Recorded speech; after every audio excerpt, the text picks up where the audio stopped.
Welcome to Supply Chain 600 Seconds. Today I will have a conversation about the development of warehouse automation together with Peter Landenberg and Christoph Ohly from the consultancy Langebæk. I will begin by asking you to introduce yourself and your background, a little bit of what you know about automation and your experience. I start with you, Peter. Okay, thank you very much for that, Stefan. I'm working as a CEO of the Langebæk Consulting AB in Sweden, and I've been here now for about 3.5 years.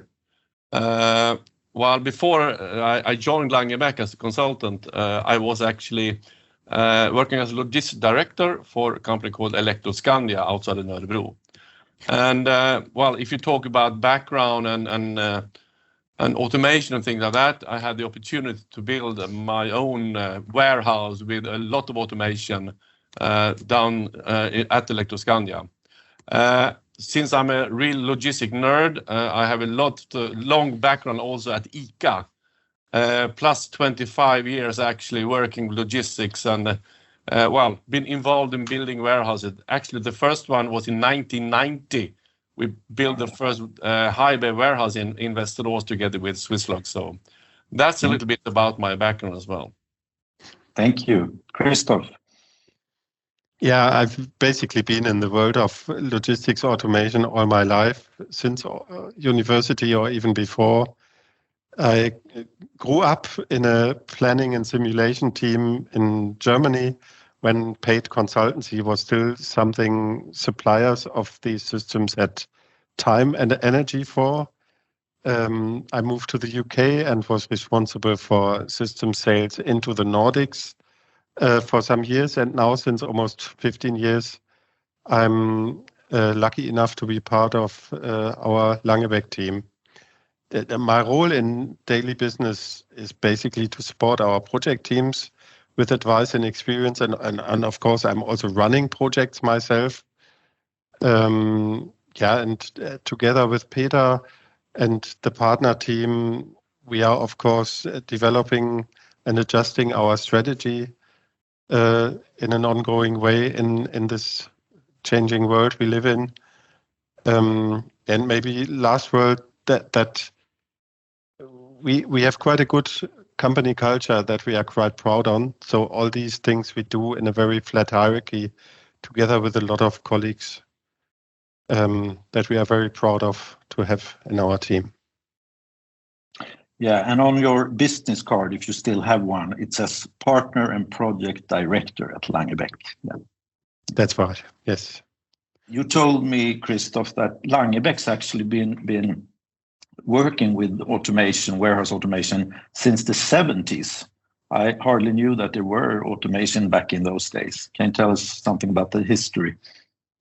Yes, the cranes, high bay cranes and mini loads that developed out of that actually were developed in the 60s. And our father in the company, Thorsten Langebæk, who started this company in the 70s, always had the nose to be on the forefront of that development. So he was part of the first projects of those kinds in the Nordics. And we at some point continued that story. So we have a lot of experience with that kind of technology, yeah. And back in those days, the technologies were not, of course, not as advanced, but it was also, people have told me that you kind of got stuck, or you could get stuck with big automation, very expensive automation. Today, we have a very different picture. Yeah, I think a lot of things happened since the 60s, where in the 60s, we were talking about big machines basically to solve very concrete problems like stacking pallets very high instead of using a lot of footprint that were seen as machines. The whole world of projects has changed hugely since. Today we talk about systems where we together with our customers specify process requirements, and then what was the main thing in a logistic automation system in those old times is just a small participant that nobody needs to understand in detail, at least not on the operational side, that plays a role in the overall system. But the functionality is created in different ways today, including software, of course. Software plays a much bigger role in making these systems work today than 20 years ago. And in general, we see almost a Klondike for automation, warehouse automation today, with the AutoStore and many other things on the market. Why is this? Can you explain this, Peter? Yeah, well, I think a lot of companies are coming to conclusion that they really need to go for this. I mean, there is different kind of argument for that. I mean, usually you have a business that is growing that much, so you are not able to be working or operate in the existing building and so on. Of course, manpower is also some kind of a difficulties these days to get manpower to do these warehouse operational works. So that's maybe the main reasons for a lot of companies going for automation today. And it's also become more affordable for more companies, I suppose. Yeah, I mean, well, today, I think you can create really good business cases to make them. You can defend that kind of investment quite easy today, actually. And this growth of warehouse automation is especially fast within the e-com business. Can you elaborate about that? Why is it so important for e-com? Christoph, maybe? Yeah, one flexibility is maybe a key word here, and I think a little bit cynical. A lot of people call flexibility also the F word of automation, because in principle we have a conflict between higher levels of automation and flexibility. But since the early 2000s and the generation of shuttles, auto stores, and what have you, we've seen for the first time that by automating to a higher level, we could actually increase flexibility in a system, which was a key game changer, I would say. At the same time, those new systems then developed the growing field, so to say, for new technologies like automatic piece picking and so on, that are maybe a little bit more in the beginning. Maybe we talk about that a little bit later more, but e-com is a super interesting development, because to some degree everybody talks about it, everybody does it, but to some degree also nobody really knows where it will be in 10 years. So we have a lot of discussions about what if scenarios and where to go and how to develop in modular, flexible ways into the future, so our customers can react to whatever the market wants in 5 years, 10 years, 15 years. Yeah, and that got easier with the more modern technologies. As you said, we will talk about the piece picking, which is really interesting in a while. But first, I would like to ask you, in this situation, this market growth and Klondike, what do you as a consultancy, how can you add to the knowledge? What kind of knowledge can you add to companies, to clients? I always say the key contribution we make is to be the interface between the suppliers and makers of these systems and the users. What I mean by that is that I often tell customers in the beginning, especially when they come with a clear view what they want, and come and say, I want a shuttle system. I always say nobody wants a shuttle system. Nobody in the world needs a shuttle system. What you want is a case store for something or some kind of functionality. And let's take it from there with what then the best solution is. Maybe it's an auto store. So we translate, in short, the wishes of our customers that are typically functions and processes into technical system that then can be offered by a competitive market to the advantage of our customers. And we try to negotiate the different languages these different worlds speak, so everybody is happy in the end. And at the same time, I see also, especially at our customer side, I mean, they also need different kind of competences than they have today. And that start actually already in the management part, so they understand it's not yet a long manual warehouse that they are running. They're actually running a highly automated operation. And that is putting a lot of demands on them to find the right people, the right competences, and different kind of competences. More instead of picking goods in a warehouse, you are more like an operator and taking care of a machine, for instance. Also, a lot of maintenance is required, especially with automation. So that is also a big challenge for a lot of companies to find the right people within the maintenance as well. Mm. And what can you, as experienced consultants, add to the competences needed, for instance? Well, I think, I mean, we as a consultant, we have been doing this several times now in different companies with different kind of solutions within automation. It's much easier for us to come out to our customers because they have never done this before. So there is some kind of you could call it so they can feel safe that they are going to be able to go through with this implementation phase. I will say we can create an environment for them so they can go through this. Yeah, and we amongst us also have very different competencies, right? Peter and I, for example, the two parts of Langebæk you are talking with today have a very different background, very different experience and competencies. And that story continues through the whole company. And we combine that to basically deliver an advantage to our customers. And what we can often do, and what often is a big advantage, is that we can make our customers aware of things, changes, processes, adaptations they have to go through a long time before they realize they have to do that.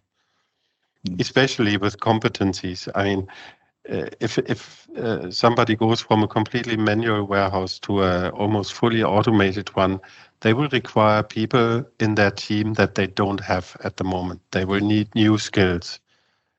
And it helps a lot if that realization starts already in the beginning of a project and not when it's almost too late. Now we're going to talk about the automatic piece picking, which is something that we have talked about for many, many years now, but it hasn't really been realized in practice. What has happened during the last years or months? Because still there's a lot of pilots going on, but are there really piece picking in a large scale? Not in a large scale, I would say. It started again a longer time ago than we think. More than 20 years ago with automatic layer picking and carton picking in a smaller scale in very industrialized, standardized environments. And I would say since about 5, 6, maybe 7 years, time flies. We are seeing more projects, suppliers, ideas about individual item picking, different technologies, also sometimes not just picking, but also sorter-based solutions for piece-based sortation that are super interesting. And I would say that market hasn't fully settled yet. There are a lot of ideas that I would still describe as a little bit on the prototype level. I guess that can spark off a huge discussion, because I'm sure there are a lot of people out there who disagree now, especially on the supplier side. But I'm sure it's coming. It's just a question when it's ready, because it covers so much from packaging, product design, marketing. What do they want their product to look like, and what's the impact of that to automatic picking technology, and so on. It's a very complex subject. Peter, do you have any experience from this field? Yeah, I mean, we can see there, especially within food retailing, that they are being more, moving forward in this area. So I will say there is some kind of a paradigm shift in this area, because several of especially both in the Scandinavia have been, going for totally manually operations, with handling pallets with forklifts. You're picking things manually into cages or pallets and so on. And now we have, I will say, equipment, tools that are, starting to work in a really good manner, and that will, exchange these kind of, I will call them a little bit ugly jobs, tough jobs, from an work environment standpoint, and moving into more automation and have, you can call it really fully automated. I mean, starting with dropping a pallet from a supplier in the receiving area, and the pallet will go through the warehouse and will end up having a completed picked pallet to a store that will get out on the other side of the building, so to speak. So I will really say we have come a long way now if you compare with 15, 20 years ago in this area. So I think it's a really nice development in this area specifically, I would say. Is this something that you would encourage your own clients to look at and do, invest in piece picking, item picking? Yeah, I mean, especially, it doesn't fit all, of course, because if you take food retailing, I mean, Christoph was talking about packaging and things like that. You have quite standardized packaging within food retailing. So that's why you can probably reach about between 80 and 90% of all the goods that are going through that warehouse. You could go for full automation.